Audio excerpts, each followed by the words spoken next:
Welcome back. Now at 9, a group of Georgia lawmakers are calling for a state-level investigation into the mayor of Stockbridge. Well, the mayor is already under scrutiny at City Hall, but as Atlanta News First Bridget Spencer explains, some state delegates, they want the governor to now step in.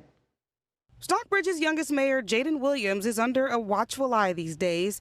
The city council is investigating him for alleged misuse of the city P card and criminal misconduct.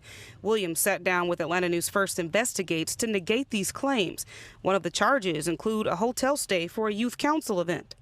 We actually sent our youth council scholars to the event, and they had a 3-day trip where they visited museums, they visited historical sites with the A.D. King Foundation. I didn't have the time to go for the full weekend, so I joined them on the last day. But Williams has defended himself, saying he has receipts for all the spending.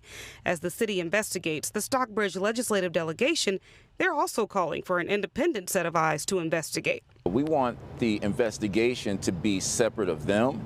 And, if there are matters that the investigation might bring up, which are criminal or civil in nature, but in this country, we believe that, as the laws have demonstrated, that anybody who is faced with any charges or any assumptions, they are innocent until proven guilty. They sent this letter asking Governor Kemp to request the Georgia Bureau of Investigation to look into the accusations. But it's necessary for the public to really know all of what's going on, rather than having to rely on rumor and the gossip mill. The delegation says a public ouster of Williams could taint public trust in many ways.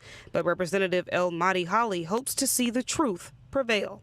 I want to make sure that, we don't have any persons who are too close to this matter looking into this.